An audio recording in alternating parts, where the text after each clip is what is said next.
dikuduskanlah namamu, datanglah kerajaanmu, jadilah kehendakmu seperti di surga. Berikanlah kami hari makan kami sesungguhnya, dan ampunilah kami akan kesalahan kami, seperti kami juga mengampuni orang yang bersalah kepada kami. Dan janganlah membawa kami ke dalam pencobaan, tetapi lepaskanlah kami daripada yang jahat. Karena Engkaulah yang punya kerajaan dan kuasa dan kemuliaan sampai selama-lamanya. Amin. Nama Tuhan, Shalom. Shalom. Luar biasa, dan kita ada di tempat ini adalah anugerah Tuhan yang sangat luar biasa. Karena kita percaya bahwa Tuhan kita adalah Tuhan yang hebat, ya, yang berkuasa atas setiap hidup kita, dia senantiasa ada dalam setiap langkah hidup kita. Mari kita pujikan pujian ini untuk Tuhan. Biarlah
kita akan ada persembahan ekstra untuk Natal. Silakan tetap tugas kolektor untuk bisa maju ke depan. Nanti sudah disediakan kita untuk persembahan.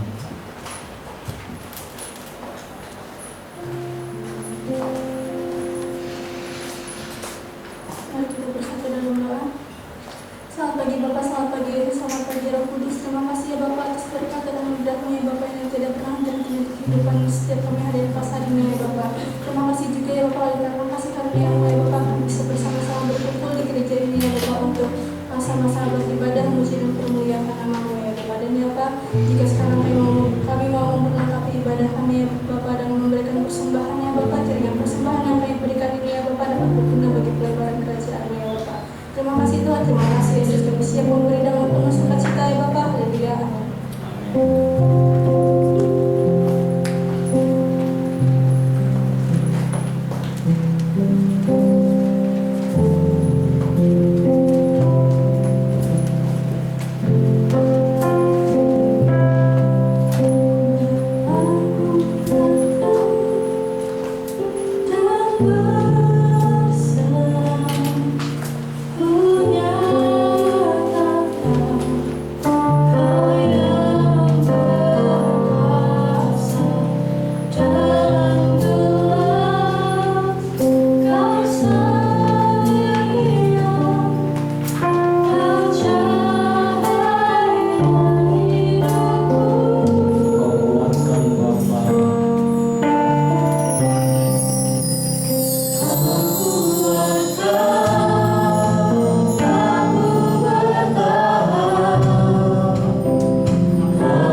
sehingga kami bisa melihat kebenaran itu sungguh nyata dalam hidup kami, bahwa Engkau adalah Allah Immanuel, Allah yang senantiasa beserta dengan kami, Allah yang senantiasa menuntun kami, Allah yang senantiasa menopang, bahkan melindungi, memberkati kami.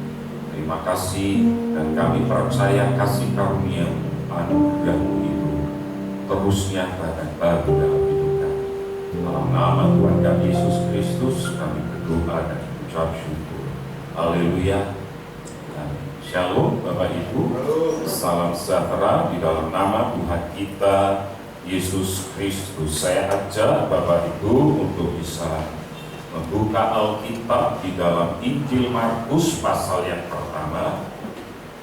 Kita akan belajar bersama-sama tentang belas kasihan Tuhan hari ini. Markus pasal yang pertama ayat yang ke-40 sampai ayat yang ke-42. Kita akan perhatikan ayat-ayat ini, lalu nanti kita akan melihat paralelnya di dalam Matius pasal yang ke-8 ayat 1 sampai ayat yang ke-4. Kita akan baca di dalam Markus pasal 1 ayat 40 sampai 42. Saya baca terlebih dahulu, Bapak Ibu 41, 42 kita baca bersama-sama. Seorang yang sakit kusta datang kepada Yesus dan sambil berlutut di hadapannya, ia memohon bantuannya. Katanya, "Kalau engkau mau, engkau dapat mentahirkan aku." Maka beberapa hatinya oleh belas kasihan, lalu ia mengulurkan tangannya, menjamah orang itu dan berkata kepadanya, "Aku mau, jadilah engkau tahir." Seketika itu juga lenyaplah penyakit kusta orang itu dan ia menjadi, perhatikan pasal 8 Matius ayat 1 sampai ayat yang ke-4. Setelah Yesus turun dari bukit, orang banyak berbondong-bondong mengikuti dia. Maka datanglah seorang yang sakit kusta kepadanya, lalu sujud di hadapannya dan berkata, "Tuhan, jika Tuhan mau, Tuhan dapat menghadapkan aku." Lalu Yesus mengulurkan tangannya, menjamah orang itu dan berkata, "Aku mau, jadilah engkau tahir." Seketika itu juga tahirlah orang itu daripada kustanya. Lalu Yesus berkata kepadanya, "Ingatlah, jangan engkau memberitahukan hal ini kepada siapapun, tetapi pergilah, perlihatkanlah dirimu kepada imam, dan persembahkanlah persembahan yang diperintahkan Musa sebagai bukti mereka." Kita melihat Bapak Ibu ada satu hal, orang sakit adalah orang yang kemerdekaannya terbelenggu oleh sakit penyakit yang dideritanya. Kita mengerti kalau Anda sakit, maka kemerdekaan Anda akan dirampas dan Anda benar-benar tidak bisa merdeka selama sakit itu ada dalam hidup Anda. Kalau hari ini orang tentunya takut dengan sakit COVID, orang sakit takut dengan penyakit ini karena tidak tahu, tiba-tiba sakit gitu aja. Dan beberapa gereja hari ini kembali harus ditutup dan mereka mengadakan kebaktian secara online. Nah, kita harus tetap berjaga dan saya berharap Bapak Ibu juga terus tetap menjaga protokol kesehatan. Dan kalau saya himbau kepada Bapak Ibu, saya bersyukur ada beberapa jemaat yang secara pribadi bahkan di kelompok pengerja gereja kita izin untuk tidak ibadah dulu karena mengadakan isolasi mandiri karena bersinggungan dengan orang-orang yang sudah positif kena COVID-19 ini. Jadi Bapak Ibu, selama kita sakit, maka kemerdekaan kita ini akan dirampas. Nah, pada zaman itu sakit penyakit yang tidak ada obatnya, karena tidak ada obatnya maka itu disebut sebagai penyakit kutukan, yang itu adalah penyakit kusta. Maka tidak hanya fisik tubuhnya yang menderita, tetapi mentalnya juga menderita. Coba kita melihat di dalam Imamat, Bapak Ibu perhatikan ayat-ayat ini supaya Bapak Ibu bisa mengerti. Imamat 13, perhatikan ayat 45 sampai ayat yang ke-46. Perhatikan supaya kita bisa memahami konteksnya, betapa dia menderita luar dalam secara tubuh, secara fisik, dia menderita, tetapi secara mental dia juga menderita. Imamat, perhatikan, sudah ketemu ayat 45 dan 46, baca bersama-sama dengan saya. 2, 3.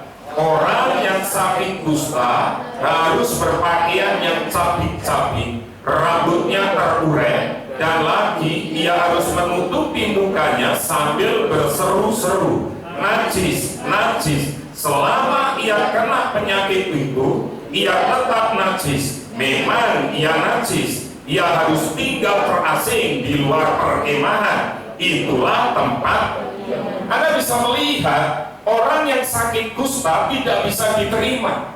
Bahkan pakaiannya pun ditentukan pakaian yang jelek, pakaian yang tercabik-cabik, bukan lumrahnya sebuah pakaian.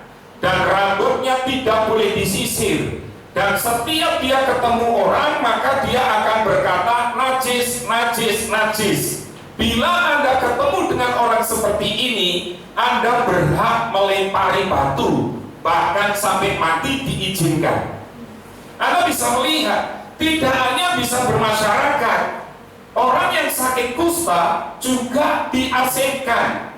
Kalau hari ini terjadi dalam hidup Anda, maka penyakit orang yang kena penyakit kusta ini tidak boleh hidup di dalam kampung Anda, harus di luar kampung Anda. Tidak boleh hidup di perumahan, di luar perumahan Anda. Tidak boleh hidup di rumah susun, harus di luar rumah susun. Anda bisa bayangkan bagaimana makannya? Makannya dikasih orang. Caranya bagaimana? Dari jauh dia harus pergi, maka di satu tempat makannya dikasih. Baru kalau yang ngasih makan itu keluarganya pulang, dia baru bisa makan. Nah, Anda bisa melihat penyakit ini tidak ada obatnya. Makanya di sana dikatakan, kita bisa melihat betapa penyakit ini tidak ada obatnya. Maka disebut sebagai sebuah sakit karena apa? Kutukan. Nah, kalau kita menyadari ini Bapak Ibu, salah satu alasan mengapa kita ada sampai hari ini karena kasih anugerah Tuhan, kemurahan Tuhan, belas kasihan Tuhan itu berlaku dalam hidup Anda dan saya. Dan pada saat kita melihat orang yang kena sakit kusta tadi, dengan jelas saya berkata, dia bisa bertahan hidup, dia tidak mengakhiri hidupnya. Bahkan dengan keberanian dia mendatangi Tuhan untuk mendapatkan belas kasihan. Ini yang luar biasa. Kita bisa melihat ada hal yang sangat menarik. Dia berkata, jika Tuhan mau, Tuhan dapat mentahirkan aku. Dan Tuhan bilang apa? Di Markus tadi, coba kita melihat kembali di dalam Markus. Maka tergeraklah hati Tuhan Yesus oleh apa? Belas kasihan. Kalau bukan karena belas kasihan, Anda dan saya sampai hari ini tidak ada. Kalau bukan karena belas kasihan, hari ini engkau dan saya tidak ada. Penyakit kusta, penyakit kutukan, orang seperti ini sudah divonis mati. Bahkan Anda ketemu pun berhak untuk melempari dengan apa? Dan kita melihat Yesus tergerak oleh karena belas kasihan. Nah, ini yang harus kita pelajari, belas kasihan Tuhan dalam hidup Anda itu seperti apa. Kita belajar beberapa poin penting. Perhatikan ayat-ayat ini, ayat 41 bagian A. Maka tergeraklah hatinya oleh apa? Belas kasihan. Belas kasihan yang menggerakkan. Jadi Bapak Ibu, kita akan belajar hari ini, belas kasihan itu yang akan menggerakkan. Pertanyaan saya, hari-hari ini apa yang menggerakkan Anda dan saya? Saya bilang Bapak Ibu, berapa waktu yang lalu, tahun 78-an, ada seorang yang bernama Umar, ya, Umar Nur Zain. Dia bikin semacam cerpen setiap akhir pekan di Suara Pembaharuan atau apa, lalu diambil oleh Kompas. Lah, kumpulan-kumpulan cerpen itu akhirnya dikumpulkan tahun 80-an. Cerpennya itu bercerita tentang Nyonya Cempol. Pertanyaan saya, kalau dulu cempol itu ya cempluk, tahu ya? Apa itu? Gendut, ya. Cempol, cempluk itu sama. Nah, orang cempol ini digambarkan sebagai orang yang kaya, ya. Tetapi karena dia disebut Nyonya Cempol, tetapi selama saya dulu punya buku yang sebelah kanan, ya, kiri aja, biru itu. Dia suaminya nggak terekspos, dia bisa jadi anggota DPR, dia bisa jadi supir taksi dan lain sebagainya sesuai dengan apa yang sedang berkembang di masyarakat. Nah, di salah satu buku yang saya punya ini, Bapak Ibu bercerita karena waktu itu ada kejadian banjir di Jakarta di daerah Kumuh, sehingga akhirnya ini sebetulnya cerita fiksi, tetapi diangkat dari realita sehari-hari. Nyonya Cempol datang ke kampung Kumuh itu untuk memberikan apa? Sumbangan. Tetapi yang menarik, dia nggak mau datang kalau tidak ada wartawan. Ya kan? Jadi syaratnya dia datang ke lokasi terjadinya bencana hanya nyumbang beberapa kardus mie instan, tetapi harus mengundang banyak wartawan. Supaya apa? Supaya difoto masuk ke surat kabar. Intinya kan seperti itu.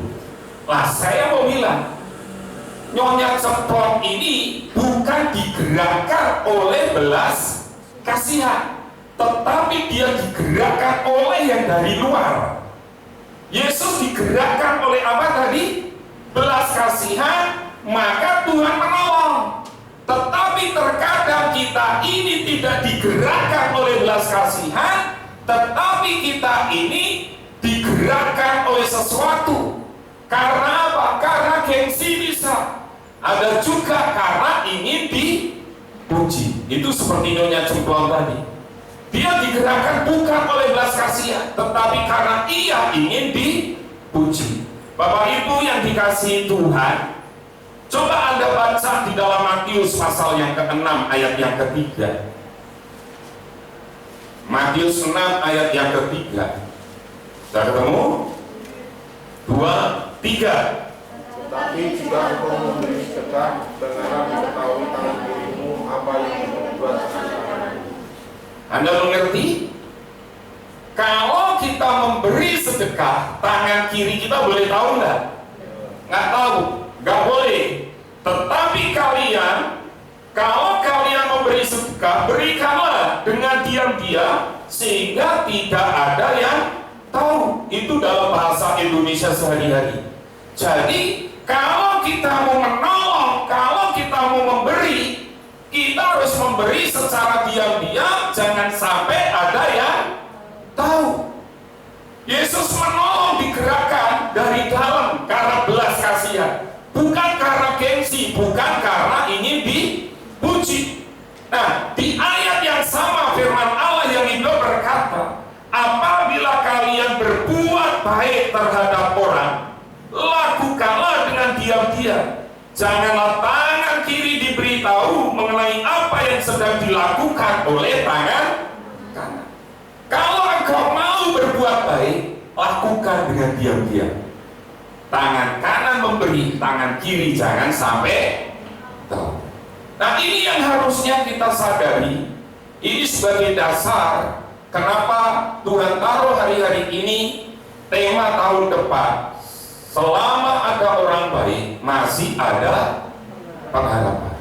Tetapi hari ini banyak orang yang semakin egois seperti Nyonya Cempol tadi, yang akan memberi, tangan kirinya nggak tahu, tetapi sosial medianya apa? Tahu. Mari Bapak Ibu kita belajar hari ini. Kalau kita mau berbuat baik, lakukan, bukan karena ingin dipuji, bukan karena apa? Gengsi, tetapi lakukan karena engkau melakukan dengan belas kasihan. Tabur, beri dengan cara yang baik. Orang lain nggak ngerti, nggak apa-apa, karena yang tahu siapa? Tuhan. Pada waktu engkau menabur, waktu engkau memberi, maka engkau memberi, digerakkan karena belas kasihan. Bapak Ibu, saya mau sampaikan satu hal, ini kesaksian saya dengan keluarga. Sampai hari ini banyak orang yang nggak tahu, ya kan? Orang tahunya saya tidak mau menerima kakak saya di rumah. Bapak Ibu coba nanti kalau pulang lihat kalender. Di kalender itu alamat sekretariat gereja kita di mana? Iya, Pastori, Jalan Lodang Raya 51. Betul ya? Pertanyaan saya, itu rumah saya atau bukan? Ya bukan, itu memang rumahnya Bu siapa? Bu Krianto, dan itu dipakai juga untuk apa? Pastori, kantor. Kalau saya mau bilang gini, orang kalau datang ke pastori itu ada 3 hal. Satu, bermain. Dia main ke rumah, mesti saya tanya, pengen ketemu siapa? Pengen ketemu siapa ya? Auto nggak ada. Kalau dia mau ketemu sama Levita, saya tanya, mesti kamu langsung dibawa ke kamarnya Levita atau? Nggak mungkin ke tempat yang lain. Jadi siapa yang main ke pastori, mesti akan ketemunya dengan itu. Saya juga nggak peduli dia mau CT, mau main dengan Levita atau apa, ya terserah. Clement sudah asik di kamarnya sendiri. Kalau mau ketemu dengan Clement, teman-temannya Clement bikin tugas atau apa, ya udah Clement sendiri. Punya tempat sendiri-sendiri. Itu yang pertama, kalau mau main. Yang kedua, orang yang datang ke pastori biasanya memberi berkat. Ya kan? Cuma nganter, Pak, Bu, oh tante, ini ada berkat. Kadang kalau kami nggak ada dititipkan tetangga, atau kalau nggak dicakalkan di handle apa? Pintu. Jadi kadang kami bingung, ini siapa yang ngasih? Kalau sampai ada status terima kasih untuk kirimannya ini, berarti itu bisa dipastikan kami tidak tahu siapa apa pengirimnya. Ya, Bapak Ibu ngerti ya maksudnya ya? Oh terima kasih, kami dapat kiriman ini, berarti itu kami nggak ngerti pengirimnya. Kalau tahu pengirimnya, kami tidak akan bilang di status sosial kami. Ya, jadi itu. Yang ketiga, orang yang datang ke pastori adalah orang yang akan konseling. Lah, pertanyaan saya, di pastori itu ada nggak ruangan khusus untuk konseling? Ruang tamu. Di belakang ruang tamu sudah los-losan. Lah, kalau ada orang lain bukan keluarga inti, bukan Clement, Levita, saya sama Bu Mary, ya udah, orang mau konseling ada yang datang, ya kan? Pada waktu ada kakak saya, kan di atas itu ada kipas, kadang kodenya goyang, orang akan lihat, oh di belakang ada, sehingga nggak jadi apa? Konseling. Bukannya kami nggak mau menampung kakak kami, tapi di luar kami hanya diem. Pak Rudi satu keluarga nggak mau nampung kakaknya. Masalahnya itu. Dari awal sebelum kakak saya datang, kami berempat sudah ngomong, nggak bisa, harus tetap dicariin kos atau kontrakan. Dan hari ini kami tetap nampung kakak saya. Kami mikirkan bagaimana dia kos. Kami yang support, kami biayai. Setiap hari makan, kami yang support. Kalau sampai ada orang yang bilang ngirim dengan ayat dan lain sebagainya bahwa kami tidak bisa, tidak mau nampung, saya katakan, maaf, kami tetap nampung, kami memberkati, cuma kami pindah apa? Tempat. Kami support. Kalau hari ini ada jemaat yang mau ambil alih, silahkan. Silahkan, saya beri kesempatan untuk ngambil alih tanggung jawab kami. Kami terbuka. Supaya ke depan saya bilang stop sampai di sini. Tidak ada isu macam-macam lagi. Keluarga pastori diserang, jemaat yang terluka. Kalau jemaat terluka, pelayanan kita tertatih-tatih. Bapak Ibu bisa pahami ya. Jadi Bapak Ibu kalau ada apa-apa, cross check dulu dengan keluarga kami dan tanya ke kakak saya, apa benar Kami tidak memberi kakak kami hari Sabtu sama Minggu. Sabtu kita apa Bapak Ibu? Puasa. Artinya apa? Saya latih kakak saya juga untuk apa? Puasa. Minggu kami memang nggak masak. Karena anak yang biasa main ke pastori mesti ngerti. Minggu gini biasanya yuk kita cari warung makan. Kita punya langganan, kita makan. Nah, kalau Bu Mary hari Senin sampai Jumat nggak masak, kami kepikiran, kami pun sampai ke warung bungkuskan kakak saya untuk bisa makan. Jadi Bapak Ibu, kalau ditanya, kami memberi karena bukan dipuji. Saya ngomong seperti ini karena sudah menyebar di jemaat, dan saya bilang stop sampai di sini. Saya tegas sebagai kepala dan sebagai adik. Jadi tolong Bapak Ibu bisa memahami, Bapak Ibu bisa mengerti. Kami tetap mengasihi kakak kami. Kami tetap tergerak untuk memberkati. Bahkan beliau ulang tahun pun kami rayakan sederhana bersama-sama, makan bersama-sama, makan malam bersama. Saya dengan dia nggak ada apa-apa. Semuanya sudah clear, saya sudah jelaskan bahwa ini pastor, ini kantor. Coba Anda bayangkan kalau Anda tinggal di kantor lalu ngejak orang lain, boleh nggak kira-kira? Tetap tidak boleh. Itu logikanya seperti itu. Jadi tolong jemaat bisa mengerti, bisa memahami ini. Bila mau handle ambil alih bagian untuk merawat kakak saya dengan tangan terbuka akan dikerahkan. Ya, jadi jangan sampai ada isu macam-macam bahwa saya tidak mau menolong, membantu keluarga dan lain sebagainya. Sampai hari ini kami tetap merawat kakak saya dan keponakan saya. Siapa? Gini. Jadi tolong Bapak Ibu ya digerakkan oleh belas kasihan. Kenapa saya ini? Karena saya cerita tentang ini. Saya digerakkan oleh belas kasihan untuk menolong, untuk memberkati, dan saya ingin keluarga saya, kakak saya terutama, selama di Semarang tinggal beberapa bulan ini, dia juga hidup diberkati oleh Tuhan.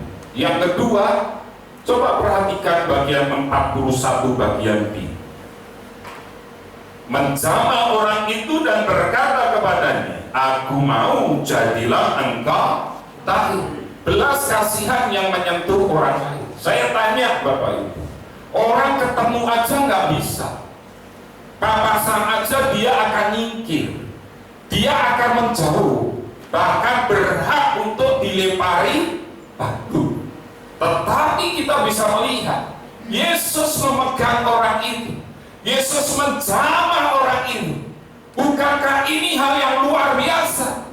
Waktu dia dipegang oleh Tuhan Yesus, itu hal yang luar biasa. Belas kasihan membuat Yesus mengulurkan tangannya dan menjamah si kusta ini.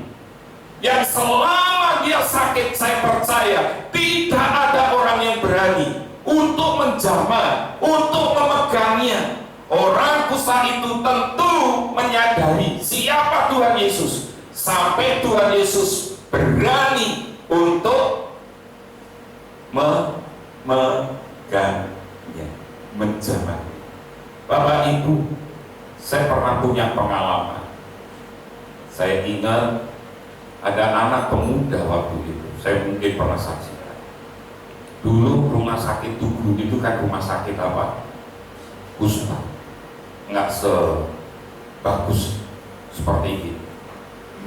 Orang yang sudah divonis dia tidak sembuh itu ditaruh di belakang, naik.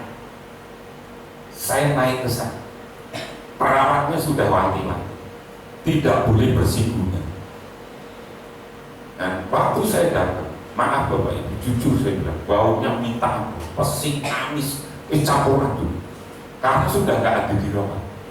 Jadi dia kayak di penjara. Ini anak gadis kayak di penjara.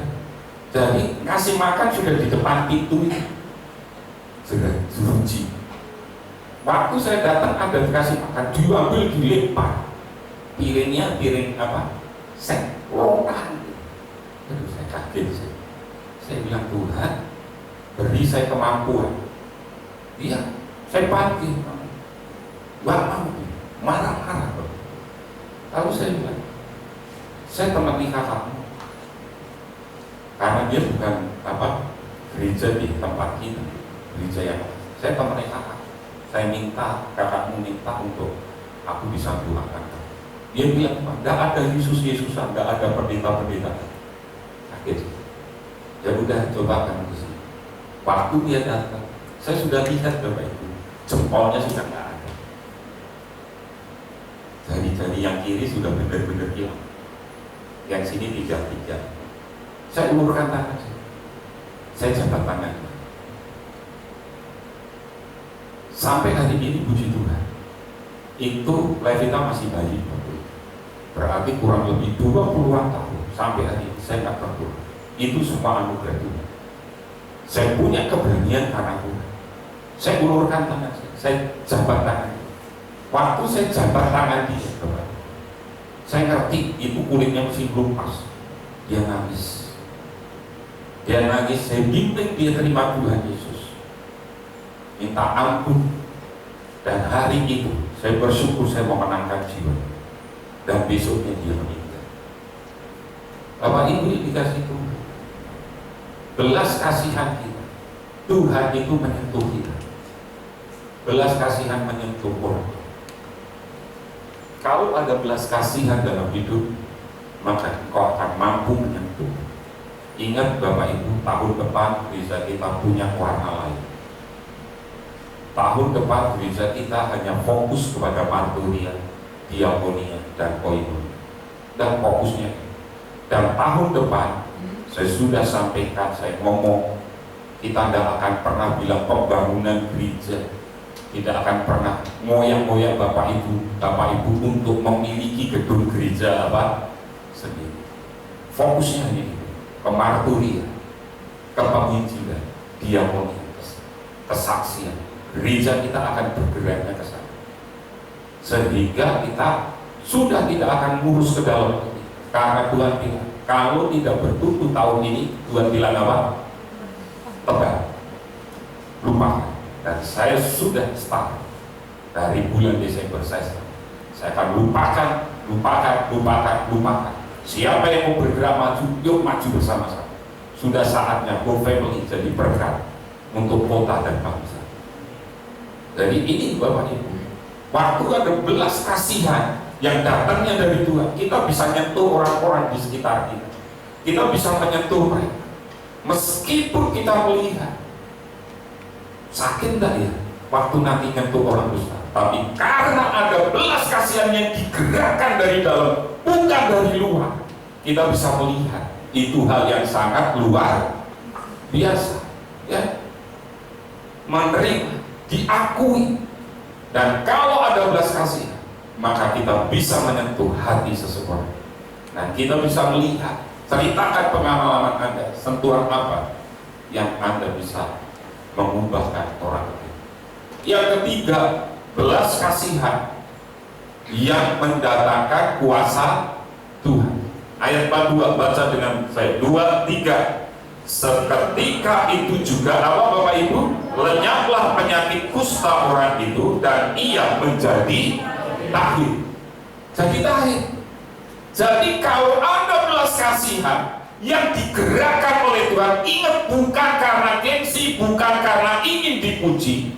Engkau bisa menyentuh seseorang. Pada saat engkau bisa menyentuh seseorang, maka di situ terjadi mukjizat. Ini yang luar biasa.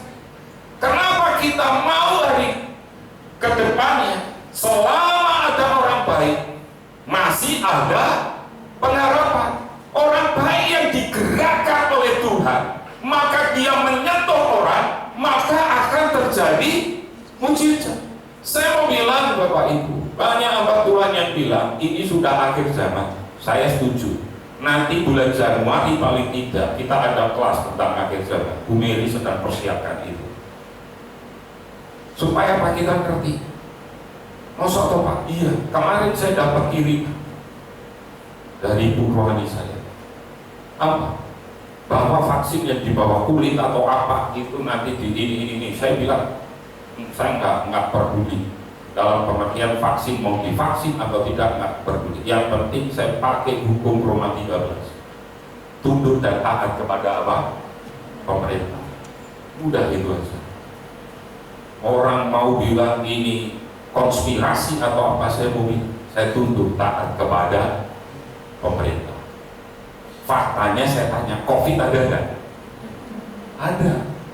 Benar kan? Saya bersyukur Bapak Ibu selama pandemi ini. Kenapa kemarin adik tingkat saya, sahabat Ibu Mary, cerita kalau suaminya kena. Begitu suaminya kena, Mary bilang, ya nanti kami beli obat. Jam 1 lah. Kami beli, kami kirim ke rumah. Tidak lebih dari 2 hari. Tiba saya tanya sana, yang koncomu kabari, oh tadi pagi WA, kenapa? Sudah bisa makan, sudah bisa beraktivitas.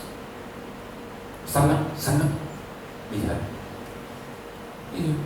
Kenapa? Memang penyakit ini ada. Mau diapa-apakan tetap apa? Ada. Berapa waktu lalu kakak saya WA saya, dukung doa ya kan, kenapa mbak? Aku gak bisa membau. Gak bisa membau itu bahasa apa? Aku gak ngerti. Gak bisa mencium. Mencium suaminya ya mungkin bisa. Saya muda maksudnya. Gak bisa bau, ya kan? Dia sudah nggak bisa bau. Dia semprot minyak sekalipun dia sudah nggak apa? Nggak bau. Saya bilang, mbak, udah rapid aja. Rapid, non reaktif. 2 kali rapid, non reaktif. Saya bilang, mbak, tak kasih obat ya? Iya, kamu janjian aja sama Kelvin. Saya ketemu di minimarket di Watermong CDC itu sama Kelvin. Nggak boleh ketemu sama kakak saya. Kakak saya hasil rapidnya dikirim ke sini, ke toko sebelah sini, di mana kakak saya kerja. Bosnya bilang, dah bu, cuti sebulan. Kakak saya bilang, dah, saya isolasi mandiri selama 4 hari. Isolasi mandiri selama 14 hari. Begitu awalnya nggak doyan makan, akhirnya doyan makan. Tanya sebelahmu, kamu doyan makan dan nggak doyan makan, tanda-tandanya. Tesnya gampang. Kalau ada orang buang gas kamu nggak bau, tidak mau bau, ya itu bahaya juga. Udah sehat, doyan makan, ya kan? Kasusnya sama lagi sama mama saya takut. Mama saya punya jantung juga, punya ginjal juga, kan bingung saya, nggak doyan makan juga. Wah ini kayak aku ketok enak, kakak saya. Ya udah, akhirnya saya kebuja. Cuma apa? Saya heran, namanya orang tua, yang Anda punya orang tua, seringlah kunjungan. Cuma pingin ketemu saya, baru doyan makan. Baru mau, suapin mau. Dan terus saya tanya, Pak sehat, gak taunya cuma masuk angin biasa gitu kan. Orang kan sekarang bingung semua. Ya kan? Penyakit ini sebetulnya apa? Lebih baik mencegah daripada apa? Mengobati. Ya, dokter juga kena. Jadi, yuk kita belajar. Ya, milikilah belas kasihan yang mendatangkan kuasa Tuhan. Waktu engkau mau berkati seseorang dan itu tulus, orang itu akan diberkati oleh Tuhan. Dan mujizat itu terjadi dalam hidupnya. Ya. Jadi kita bisa melihat, jangan sampai orientasi pelayanan kita hanya untuk menyenangkan orang. Lebih dari itu, biarlah pelayanan kita digerakkan belas kasihan yang mendatangkan kuasa Tuhan. Jadi, yuk biarkan pelayanan kita, motivasi kita, pelayanan kita mendatangkan kuasa Tuhan, bukan mendatangkan pujian bagi kita. Ya kan? Sudah bukan waktunya, tetapi biarkan kemuliaan Tuhan yang nyata dalam hidup Anda dan saya. Biarkan hari ini renungan firman Tuhan ini kembali mengingatkan kita.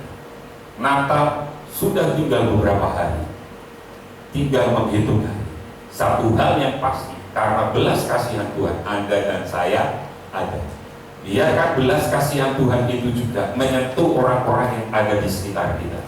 Saya bersyukur satelit nanti Natalan baru ditentukan, nanti malam mereka akan rapat dan mereka akan mengundang orang-orang yang bukan anak-anak Tuhan, bahkan anak-anak Tuhan yang sudah lama tidak kebaktian akan diundang.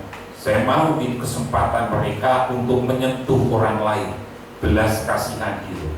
Bahkan hari ini saya mau sampaikan, semua paket sembako gereja kita taruh di satelit. Kalau Anda mau membeli, ketemulah dengan yang punya satelit. Ngomong, saya beli paketnya berapa, silahkan. Ya, ketemu dengan Bunik. Ada yang belum kenal Bunik? Bunik, lambaikan tangan. Ya kan, ketemulah sama Bunik. Ya, saya hanya batasin sampai hari ini. Begitu hari ini selesai, maka sisanya kita akan aksi sosial ke sekitar satelit. Ya, di sini ngomong dulu sama Bunik, saya kasih sisa berapa? 30, ya puji Tuhan, gue beli kabeh 30 paket gitu kan ya. Nggak apa-apa. Paketnya kemarin sudah datang, diturunkan 5 kilo beras.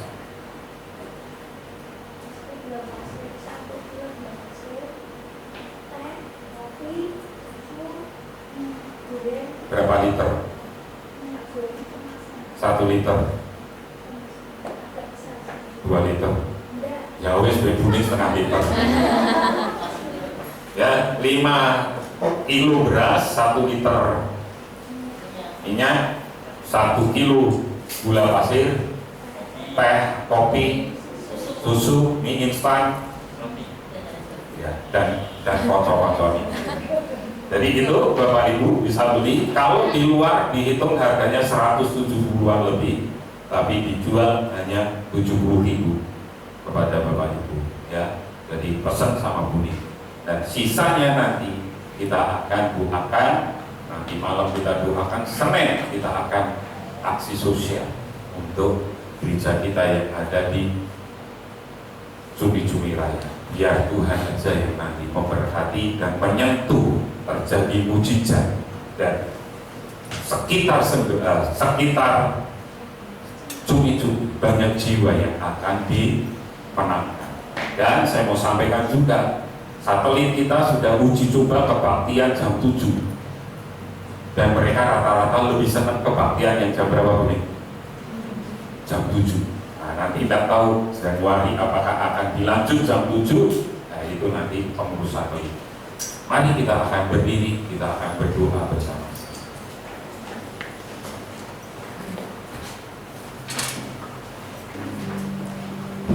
Si karuniamu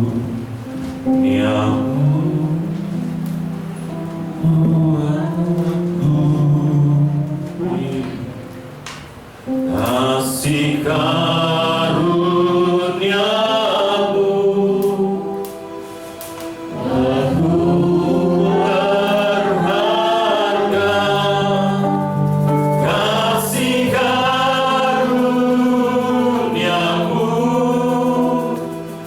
buatku mulia.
kami bila kami salah menafsirkan arti belas kasihan ini, sehingga tidak pernah mendatangkan mujizat menyentuh orang lain, tetapi justru untuk meninggikan, menyombongkan diri kami.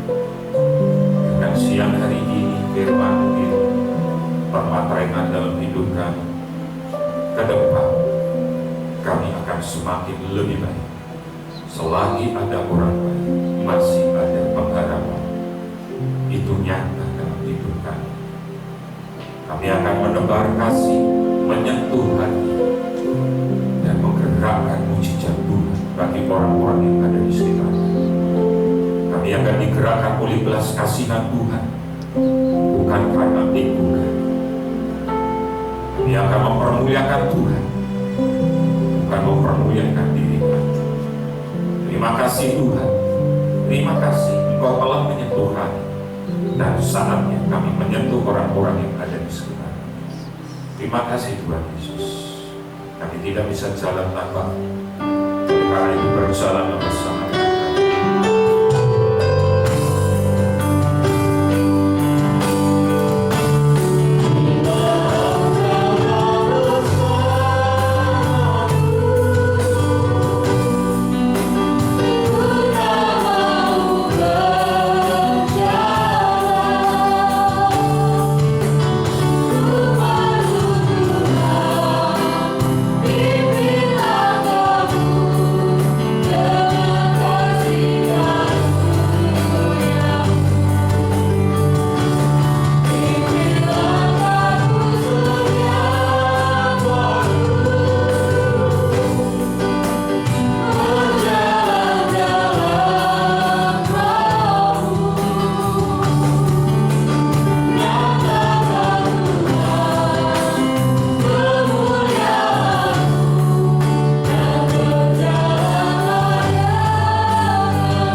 Dikasihi Tuhan dan yang mengasihi Tuhannya dengan segenap tubuh, jiwa, dan roh. Setelah Engkau berbuat bakti, sekarang pulanglah Engkau ke ladang usaha, ke dalam pekerjaan, ke dalam pendidikan, ke dalam keluargamu dan rumah tanggamu. Angkat hatimu, pandanglah Tuhan, dan nikmatilah berkat-berkat-Nya. Hope Family, kamulah bangsa yang terpilih, imamat yang rajani, bangsa yang kudus, umat kepunyaan Allah sendiri, untuk menyatakan kebesaran dan kedahsyatan namanya. Engkau telah ditetapkan menjadi kepala, bukan jadi ekor. Dibawa oleh Tuhan semakin naik, tidak semakin turun. Masa depanmu sungguh ada, dan harapanmu tidak pernah sia-sia. Di tangan kananmu umur panjang, di tangan kirimu kekayaan dan kehormatan, sehingga kau tidak pernah berhutang, tetapi engkau akan menghutangi bangsa-bangsa. Dari Tuhan datang pertolongan, berkat atas umat. Kasih karunia dari Tuhan Yesus Kristus, kasih sayang dari Bapa, persekutuan dan penjagaan yang dahsyat dari Roh Kudus menyertai engkau sekalian, mulai hari ini, esok, lusa, sampai Maranatha. Tuhan Yesus datang kedua kali, menjemput kita semua di awan kemuliaan. Haleluya. Bapa, terima kasih.